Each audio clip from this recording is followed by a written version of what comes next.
오늘 본문은 다윗의 감사시입니다. 자신의 인생의 그 마지막 부분에서 자신의 인생을 되돌아보고 회고하면서 자신의 인생 속에 함께 하셨던 그 하나님을 마음 깊은 곳에서 노래하는 노래이고 시이고 그리고 신앙 고백입니다. 이 신앙 고백은 그냥 다윗 한 개인에게만 허락된 것이 아니고요. 여호와께서 다윗을 모든 대적의 손과 사울의 손에서 구원하신 그날에 다윗이 이 노래의 말씀으로 여호와께 아뢰어 이렇게 돼 있죠. 그러니까 다윗이 사울의 손에서 건짐을 받고 또 왕이 돼서 또 여러 전쟁들을 수행하면서 승리하고 그리고 나라를 나라답게 이렇게 확립했을 때 이렇게 쓰게 됐던 그런 이제 시라고 볼 수 있겠습니다. 그런데 이제 이 시가 지금 위치하고 있는 부분이 다윗의 생애 마지막 부분을 설명하고 있는 이 사무엘 상하 이제 하의 끝 부분에 이 시가 위치해 있습니다. 그러니까 이게 무슨 뜻이냐 하면 이 시는 언젠가 다윗이 자신의 노래와 시로 고백한 적이 있는 겁니다. 이 시를. 근데 이 사무엘 하를 기록할 때 성령께서 다윗의 노년에 이 마무리하는 다윗을 이렇게 인생을 마무리하는 대목에 가장 적합한 노래요. 가장 적합한 시요. 가장 적합한 신앙 고백으로서 기록하게 하셨다. 우리 이렇게 이해할 수 있습니다. 이렇게 볼 때 이 본문은 우리가 다윗의 인생을 평가하는데 매우 중요한 내용이 아닐 수 없습니다. 얼마나 많은 사람들이 또 얼마나 많은 그리스도인들이 또 이런 고백을 할 수 있을까, 하게 될까 이런 생각들을 해보게 됩니다. 여러분, 고백이라는 건 남의 말이 아니잖아요.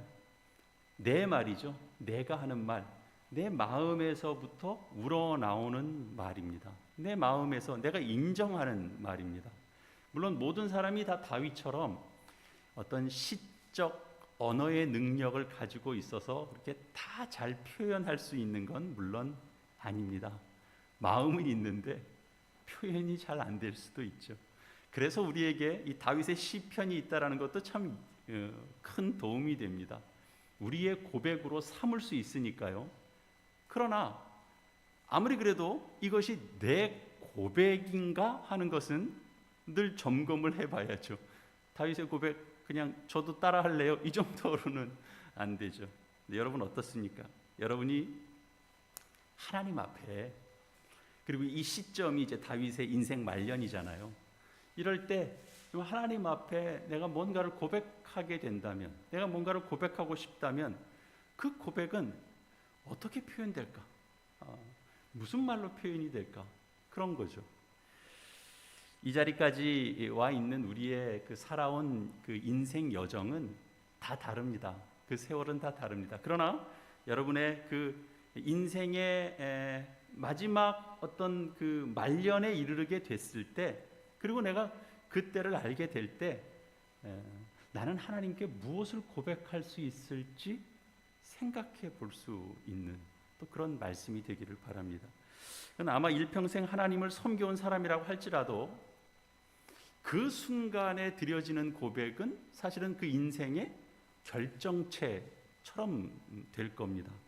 수많은 말들을 압축하고 내가 고백하고 싶은 말을 많고 40대 50대 이렇게 고백하는 내용하고도 다르게 또 인생 말년에 가서 하나님 부르시는 때가 좀 다가오나 이런 생각이 들 때 내가 누군가에게 가까운 우리 교우들 앞에 가족들 앞에 이렇게 나눌 수 있는 나의 고백은 어떤 것이 될까?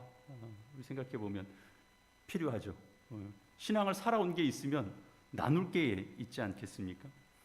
다윗에게 있어서 하나님에 대한 고백은 대단히 실제적입니다. 사실은 추상적인 고백이 없습니다.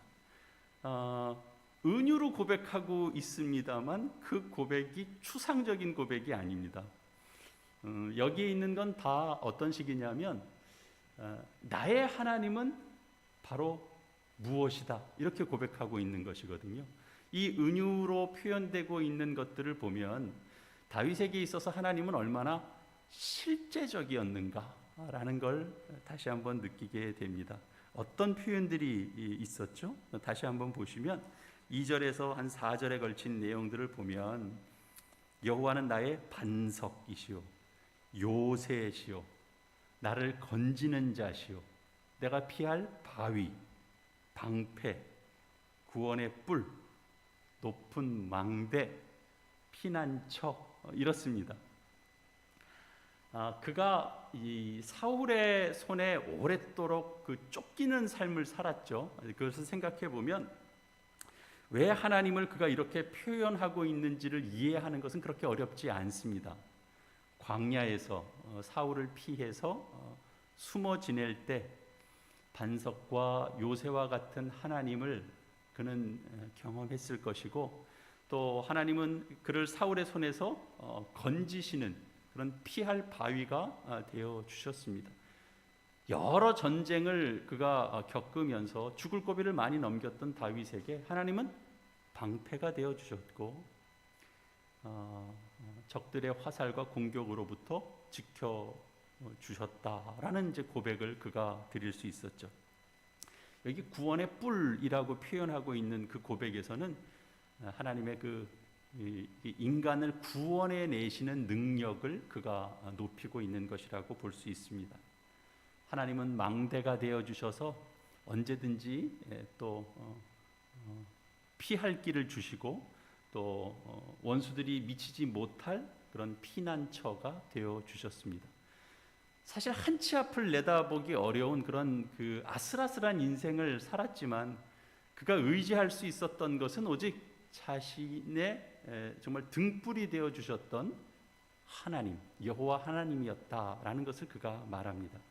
여기 모든 은유들은 다윗의 그 실존에서 얼마나 하나님이 중요한 부분을 차지하고 있었는지를 여실히 보여줍니다.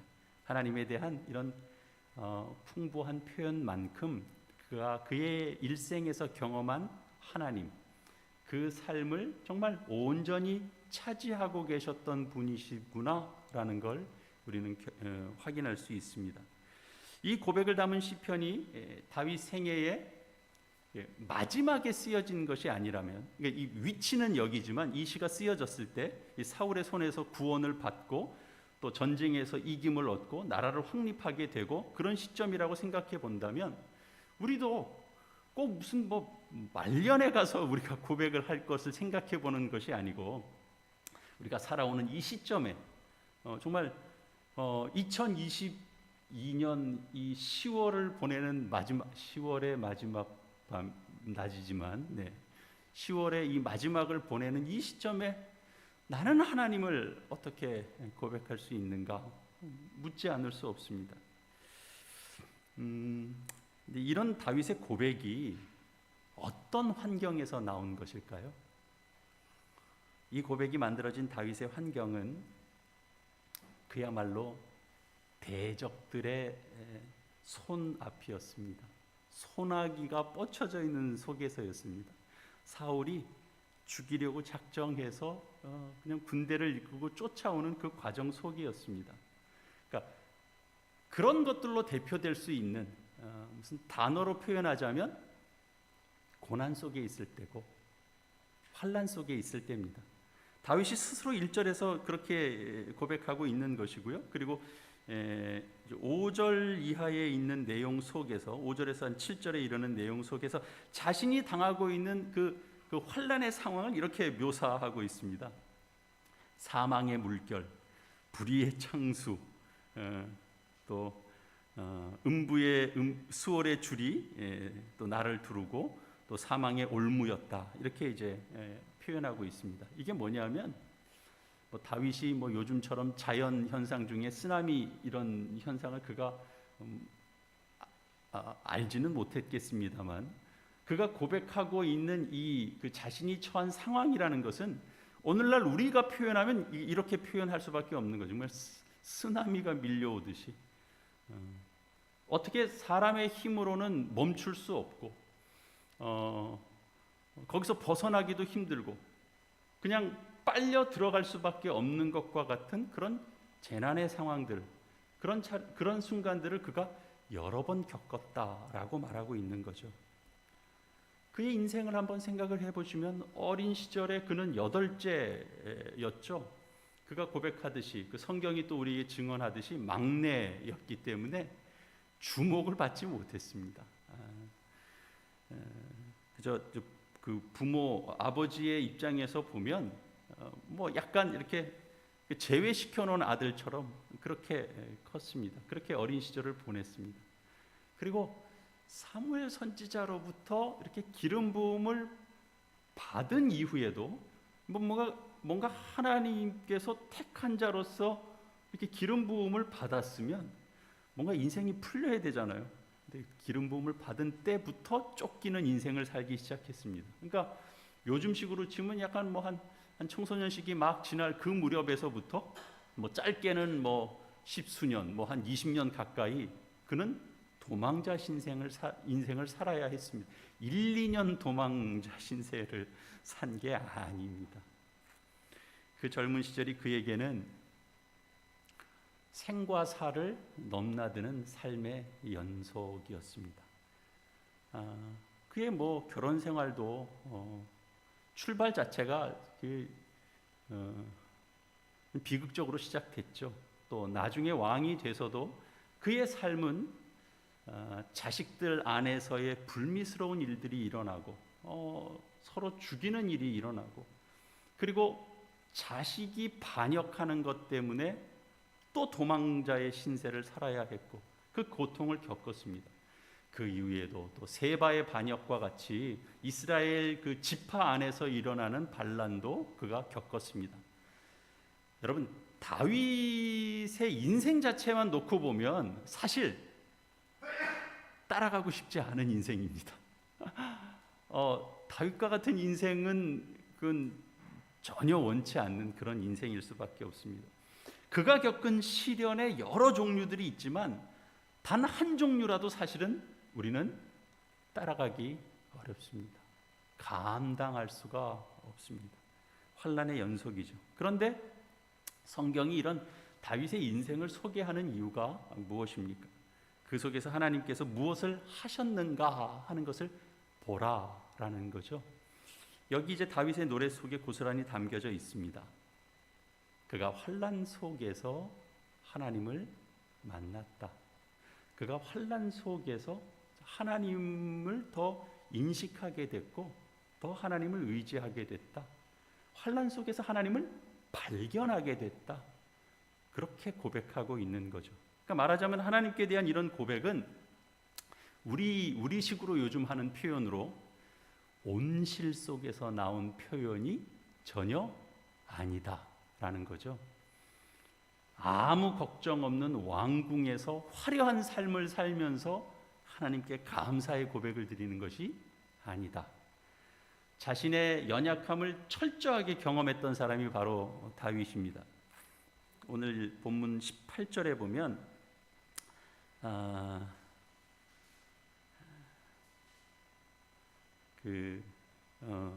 그렇죠? 나를 강한 원수와 미워하는 자들에게서 건지셨으며 그들은 나보다 강했기 때문이로다.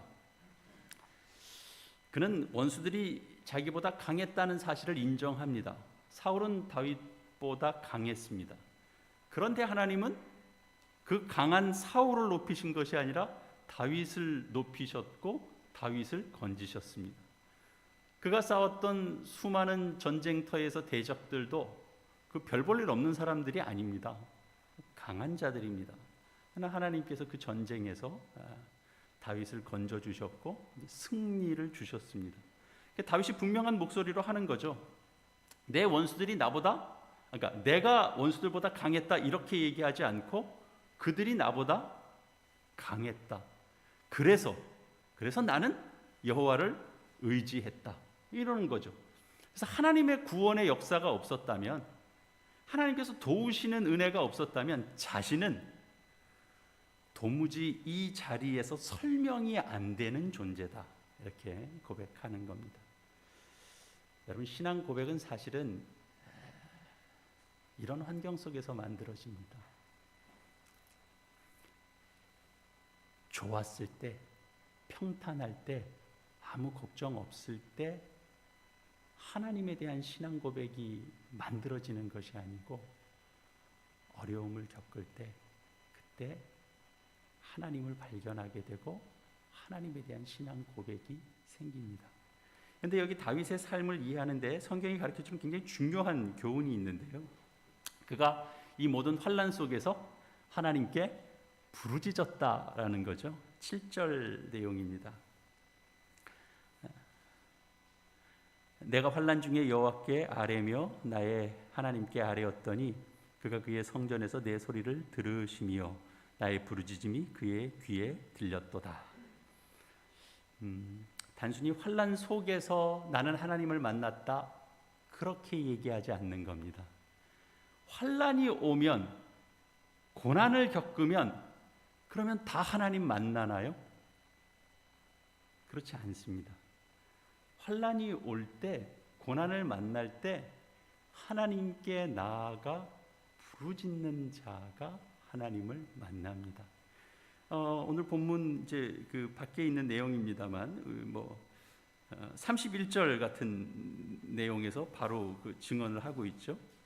22장 31절, 하나님의 도는 완전하고 여호와의 말씀은 진실하니 그는 자기에게 피하는 모든 자에게 방패시로다. 어떤 자에게 방패가 되어 주신다고요? 하나님께 피하는 모든 자에게로다, 이렇게 말하고 있습니다. 하나님께 피하지 않는다면 어떻게 하나님의 도우심을 우리가 만나고 건지시는 하나님은 어떻게 우리가 경험하게 되겠습니까? 다윗의 삶을 이해하는데 정말 중요한 교훈은 그가 환난에서 그가 단지 환난에서 그냥 기도하는 그 자체만이 아니고요, 한 걸음 더 나아가는 내용입니다. 다윗이 우리에게 주고 있는 가르침은 기도로 고백되지 않는 하나님에 대한 지식, 그것은 썩고 만다, 그런 겁니다. 그러니까 기도와 함께 가는 신앙 고백이라고 하는 게 얼마나 중요한가 하는 것들을 우리에게 깨닫게 해줍니다. 여러분, 바위 그러면 하나님을 표현하는데 정말 적합한 표현인가요? 그렇지 않습니다. 하늘과 바위는 사실 제일 먼 거리 같습니다. 창조 세계에서 바위보다 더 낮은 위치에 있는 건 사실 없는 것 같아요. 근데 그런 것들, 그러니까 이를테면 하나님과 연결될 수 있을 것 같은, 예를 들면 사람들이 생각하면 해와 달을 그러니까 하나님 모르는 자연들이, 이를테면 거기는 뭔가 신의 영역과 가깝게 느꼈다, 그래서 해를 섬기고 달을 섬겼다, 그럴 수 있을 것 같아요. 뭔가 이 바위를 하나님과 같이 느꼈다, 되게 이상하죠. 사실은 우리는 익숙하니까 그런 것들을 느낄 수 있지 모르지만 사실은 전혀 연결이 안 되는 속에서 하나님과의 연결성을 본 겁니다. 다윗은 세상 모든 것, 내 주변에 있는 모든 것들에 주목했고, 내 주변에 있는 모든 것들을 주목하면 주목할수록 거기서 또 하나님이 보이는 겁니다. 돌에서도 보이고, 나무에서도 보이고, 내가 든 방패에서도 보이고, 내가 머물고 있는 내 자리에서도 하나님이 보이는 겁니다. 그렇게 다윗은 하나님에 대해서 주목하면서 표현했던 그 모든 것들이 결국은 무엇으로 연결됐다? 기도로 연결됐다라는 거죠. 그러니까 하나님에 대해서 알게 된 그 어떤 것, 그냥 그런 것이 그냥 단순히 사색으로 끝났다, 토론으로 그냥 끝났다, 그런 것이 아니고요, 하나님은 정말 인격적인 분이시구나, 그분이 내 생에 그냥 함께하고 계시는구나, 그래서 내가 그분을 따를 수밖에 없구나, 하나님이 나를 사랑하니 내가 당신을 사랑합니다, 내가 당신 안에서 살아갑니다, 내가 온 힘을 다해서 주를 더 경험하기 위해서 내가 주께 달려갑니다. 내가 당신을 찬양합니다. 노래합니다. 내가 당신께 도움을 구합니다. 이 관계성 속에 있는 거죠. 다윗이 이렇게 하나님에 대해서 알고 있는 것 중에 그가 기도로 연결되지 않은 게 없습니다. 여러분, 어떤 것이든지 기도로 연결되지 않는 지식은 그것이 설령 하나님에 관한 지식일지라도 기도로 연결되지 않으면 그건 무용지물입니다. 그건 썩어질 지식입니다. 예를 들어서 하나님의 이름조차도 내가 하나님의 이름을 알아요. 구약 백성들이 여호와의 이름을 알아요. 근데 여호와를 부르면서 기도로 연결되지 않고 여호와라는 이름만 알아요. 어떻게 될까요? 여호와라는 이름을 알아서 그가 복된가요? 아니요. 그 여호와의 이름이 불경건해지는 거예요. 알았는데 기도로 안 나가는 거. 그렇죠. 진리에 속한 것일지라도 우리가 그것이 기도와 연결되지 않으면, 또 하나님을 향한 사랑 없이 우리가 사용하게 되면 그것은 사람을 유익하게 하거나 자유하게 하는 것이 아니고 사람을 억압하는 도구가 될 수 있습니다. 평신도가 됐건 목회자가 됐건 신학자가 됐건 동일합니다. 그가 가지고 있는 내용만큼을 가지고 기도하며 나아가지 않으면 위험한 존재가 될 수밖에 없는 거죠. 여러분, 오늘 강원전 집사님이 사단이 우리를 늘 유혹하는데 넘어가지 않게 해달라고 기도했습니다. 여러분, 사단이라는 존재가 어떤 존재입니까? 하나님에 대해서 모르는 존재입니까? 아는 존재입니까? 잘 아는 존재입니다. 잘 아는데 하나님과 관계하는 존재입니까? 관계가 없습니까? 잘 아는데 관계는 하지 않습니다. 그것이 하나님과 가장 대적이 되는 거죠. 그게 제일 악한 겁니다. 다윗은 기도하며 나아갑니다.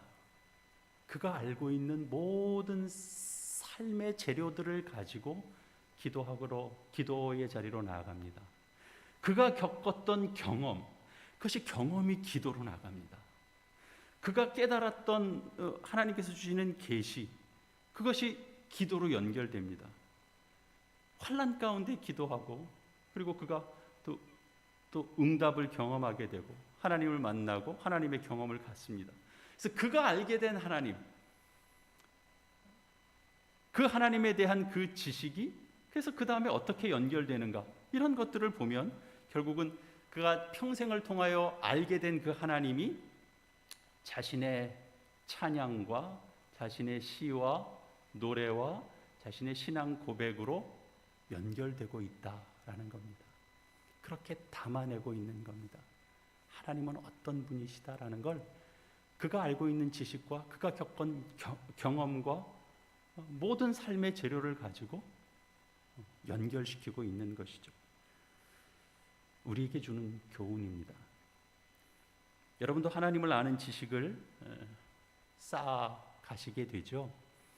우리 인생이라는 시간을 통해서 우리는 하나님을 배워갑니다. 하나님의 일하심이 어떤 건지, 하나님이 우리에게 어떤 존재가 되는지, 성경을 통해서 알게 된 하나님, 그 하나님의 성품을 그냥 그 자체로가 아니라 내 삶에서 정말 하나님은 사랑이시구나, 하나님의 자비하심이 있구나, 하나님의 능력이 있구나를 우리가 배워갑니다.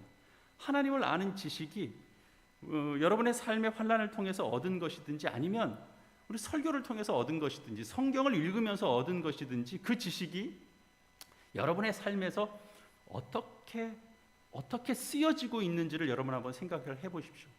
하나님을 아는 지식이 여러분의 그 낮아지는 속, 여러분의 그 엎드리는 기도와 연결되지 않으면 그 지식이 아무리 고상한 것일지라도 여러분의 삶을 변화시키지 않습니다. 내가 알고 있는 그 내용을 가지고 하나님 앞에 기도의 자리로 나가지 않으면 변화를 일으키지 않습니다. 하나님을 아는 지식은 기도로 고백되어져야만 향기로운 것이 되고 그리고 여러분의 삶을 윤택하게 할 것입니다. 열심히 말씀 공부하고 설교 들을 수 있습니다. 그런데 그 자체로 뭔가 이루어지는 것 아니라는 것 우리는 경험적으로 압니다. 아는 지식이 하나님 앞에 나아가는 기도와 연결되지 않으면 무슨 의미가 없어집니다. 여러분에게 있어서 그 깨달음이 어떤 변화를 일으켰는지를 생각을 해보면 내가 기도와 함께 그것을 붙들었을 때 비로소 내가 그 위기를 겪었다라는 고백들을 여러분들도 갖고 계실 것입니다. 여러분이 알게 된 그 하나님의 지식, 여러분들의 기도 속에서도 고백되고 표현되어야 되는 거죠. 그래서 매주일 우리가 하나님 말씀 들을 때 그 말씀이 또 여러분의 한 주간의 또 삶 속에 여러분의 기도하는 속에 이렇게 영향을 주고 여러분의 기도의 삶을 지배하는 것들이 될 수 있도록 이렇게 자꾸 연결지어 나아가셔야 됩니다. 그러지 않으면 결국은 어떤 고백으로 이것이 나오냐 하면 나중엔 이렇게 고백해요. 하나님의 말씀으로도 잘 안 되더라고. 그렇게 증언하는 입술이 될 수 있습니다.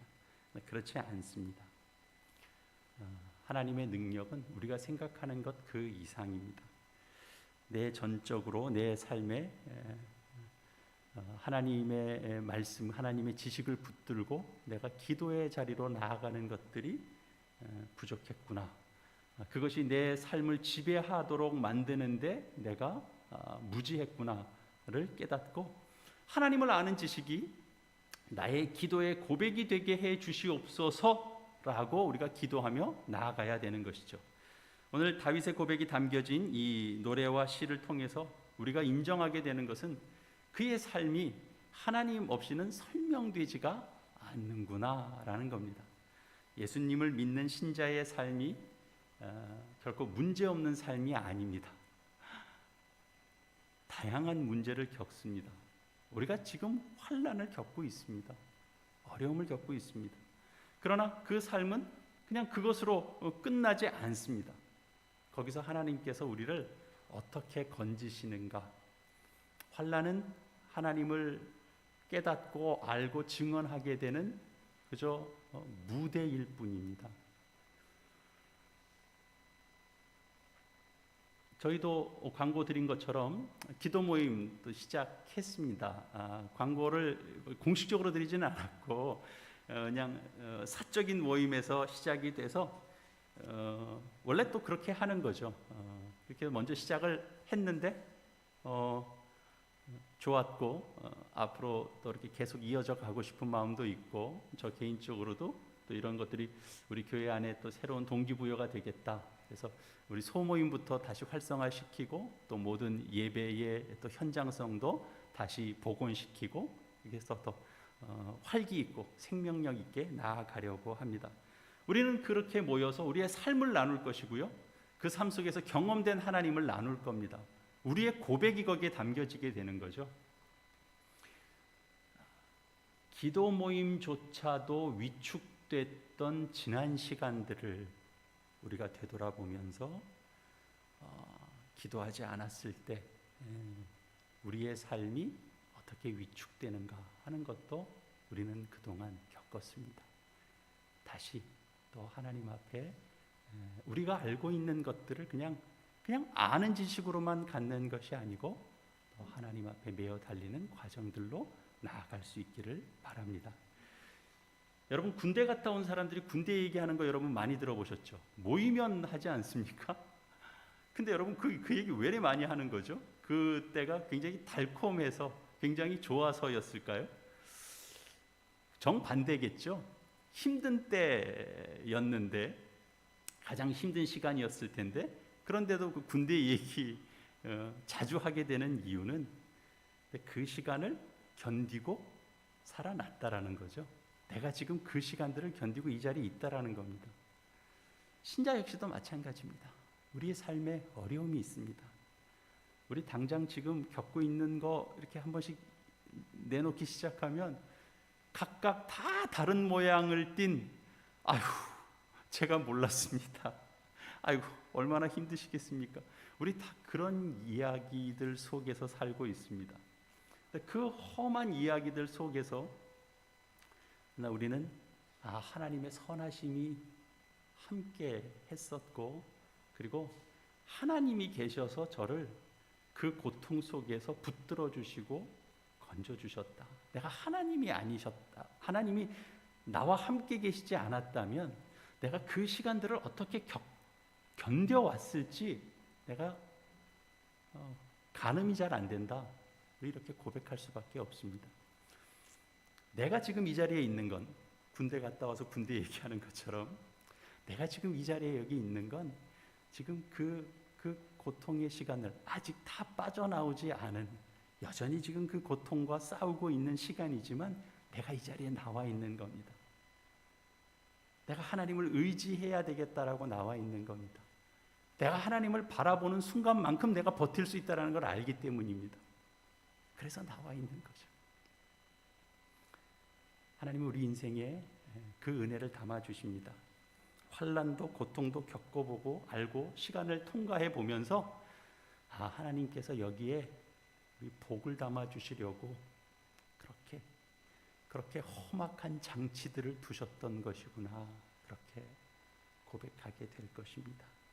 이런 이야기를 하는 건 남자들이 모여서 세월이 지나도 군대 얘기하는 것처럼 지겹지가 않은 이야기가 될 것입니다. 하나님의 선하심에 대한 증언은 아무리 해도 지겹지 않습니다. 하나님의 은혜를 전하는 간증은 아무리 해도 지치지 않습니다. 다윗이 이것을 보여주는 겁니다. 여러분, 교회 나올 때 우리 신앙생활 중, 우리의 인생 중에 이 신앙생활이라는 굉장히 중요한 것 아닙니까? 여러분, 교회 나올 때 내 인생의 동지들을 만나러 간다는 기쁨으로 함께 나오십시오. 물론 하나님께 예배드리는 겁니다. 그 동지들과 만나서 하나님께 예배드리는 겁니다.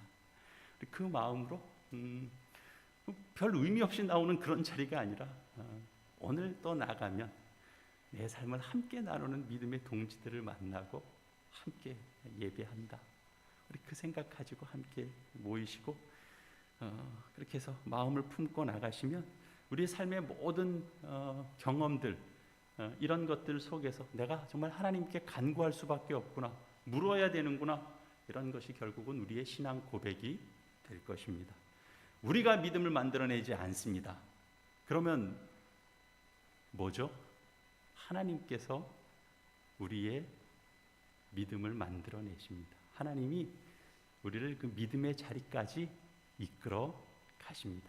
그리고 내 입술로 고백할 그 믿음의 고백을 하나님이 받아내십니다.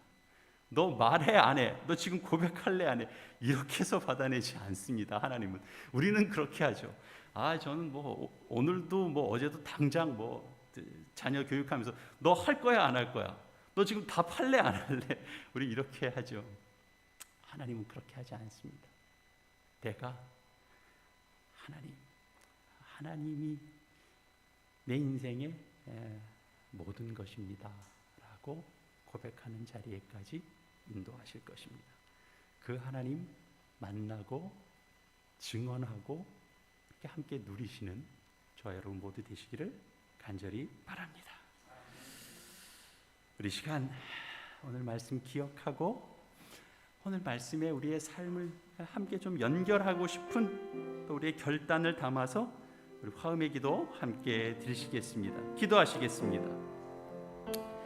아버지, 하나님 아버지 은혜를 감사합니다. 세상의 모든 것이 하나님과 관계되어 있다라는 것 우리 눈으로 보게 해주시고 하나님을 아는 지식이 쌓여지게 하시되 그 모든 것들이 하나님께 기도로 드려지게 하여 주시옵소서. 기쁨도 성취도 승리도 감사도 하나님께 기도로 드려지고 고난과 고통과 내 안에 있는 자책도 하나님께 기도로 드려지게 하여 주시옵소서. 우리로 하여금 하나님을 아버지로 부르는 은혜를 허락하여 주셨사오니 그 복됨을 기억하고 누리는 자들 되게 하여 주시옵소서. 믿음의 동지를 만나는 기쁨 허락해 주시고 날마다 생명과 은혜를 베푸시는 그 하나님을 만난 그 기쁨 누리며 나누게 하여 주시옵소서. 주님, 밤사이 듣게 된 가슴 아픈 또 사고 소식 때문에 먹먹해지는 주일 아침입니다. 삶과 죽음을 다 지고 계신 하나님께서 그 고통의 현장에도 함께하여 주사 하나님의 손길 속에서 구원을 일으키는 복된 은혜를 허락하여 주시옵소서. 감사를 드리옵고 거룩하신 우리 주 예수 그리스도의 이름으로 기도합니다. 아멘.